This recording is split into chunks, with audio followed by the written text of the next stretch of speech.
Ferrari at breakfast on LBC. Call 0345 6060 973. 10 to 8, more of your stories about being pinged. Darwin will come to you. Jess, we'll come to you in just a moment. But let's put some of these points first to Conservative MP and Solicitor General Lucy Frazer, who's with me now. We're waking up to headlines such as Britain is grinding to a halt, and you could even be pinged through your neighbour's wall. Obviously, action needs to be taken. What are you going to do? Good morning. Good morning. Well, we're doing two things. As you may know, on the 16th of August, we are changing those rules in any event for people who have been double vaccinated. Right. And you won't have to isolate. You will be asked instead to take a test. And the government as well is looking at some pilots to see whether it would be possible, right, instead of having to self-isolate, whether you could take a test. Let's take a look at some of that then. You're aware that 520,194 people were pinged in England. There's 700 people not turning up to build cars at the Nissan plant in Sunderland. Rolls-Royce are experiencing difficulties. Trains and buses are being cancelled because drivers aren't turning up. And some hospitals are being affected by staff shortages. And your government is going to move on the 16th of August. What's the date today, Solicitor General?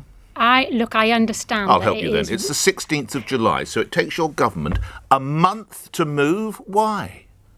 Look, I understand it is really frustrating. It's frustrating for people who are just going about their daily lives. It's been frustrating, I know, for school children who've had to self-isolate when someone in their class has a positive test. And it's also hugely frustrating for businesses asking their workers not to come in. I get all that.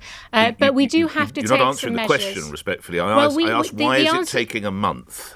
So the answer to the question is that we have to take measures to ensure that we protect people. And we know that the virus doesn't have symptoms for everybody. And so the test and trace system is important. It's a part of the package of measures that we have brought in and have developed.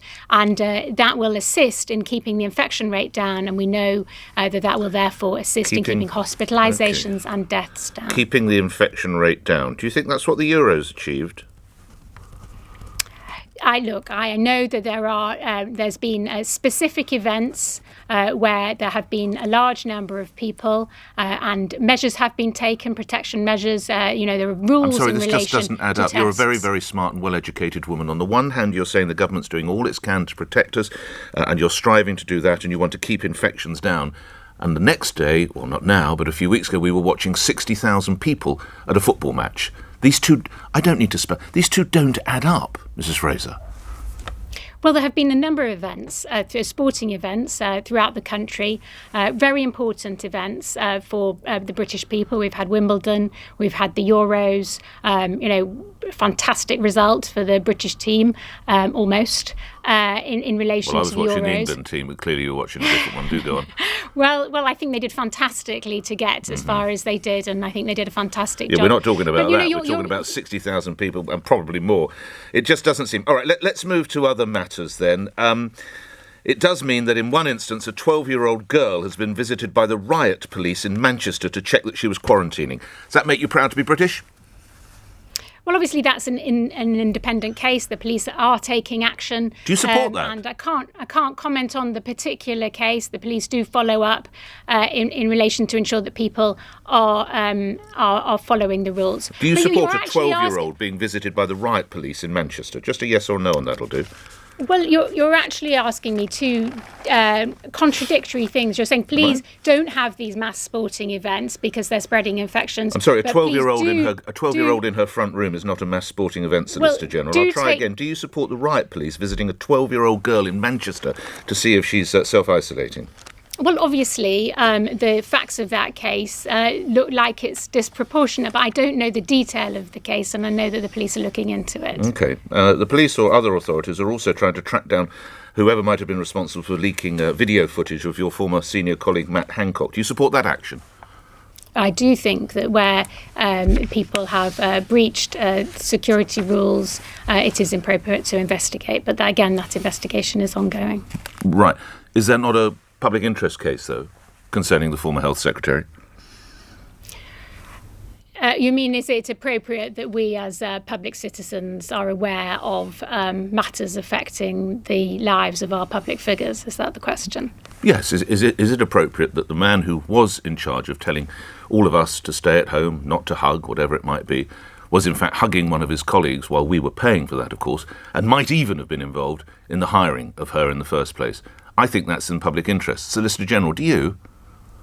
I think that those matters having been brought to the public attention, it was right for Matt Hancock to resign, and that's why he did resign. Absolutely. No, but we've moved on now. We've moved on now. We now have the Information Commissioner searching people's homes, looking for the individual or looking for other information. I'm asking, do you support that? This story was in the public interest, wasn't it? Well, that's the Information Commissioner is looking into it. That's a matter for the Information Commissioner. But as a general principle, of course, if there are particular rules in relation to security, in relation to confidentiality, it's also important that those are protected. But you do support this was in the public interest. I'm sorry, I'm going to labour this point a little with you, Solicitor General. You do support this story was in the public interest, don't you? Well, what I do support is the principle that when politicians take inappropriate action, is this particular story in the public interest, Solicitor General? It really is a yes or a no. Well, the investigation is ongoing. It's ongoing. No, don't worry about the investigation. I'm not asking you to comment on the investigation. I'm asking the initial story. It was in the public interest, wasn't it, Solicitor General? Well, I think you're asking me to comment on an investigation. No, I'm not. I don't want to comment on... Let me make this absolutely plain. I don't want to comment on the investigation. Not interested. Please, the initial story. Don't worry about the investigation.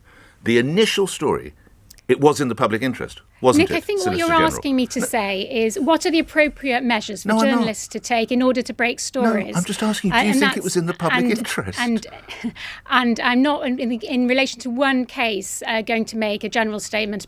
In relation to the general issue, I'm not going to make a statement about one particular case which is under investigation. No, I'm not asking for the investigation. I'm just asking whether the initial story... This is the last time. You're honestly, as Solicitor General, you're unable to tell my listeners whether this story is in the public interest. You just don't have a view. I have been really clear. And what I have said is that the behaviour of Matt Hancock was inappropriate, and as a result of that, he resigned. All right. Lastly, come Monday, hopefully, England, and one day the United Kingdom starts to get back to whatever the new normality will be. What will you be expecting your staff to do, indeed you to do, as regards the wearing of masks, Solicitor General?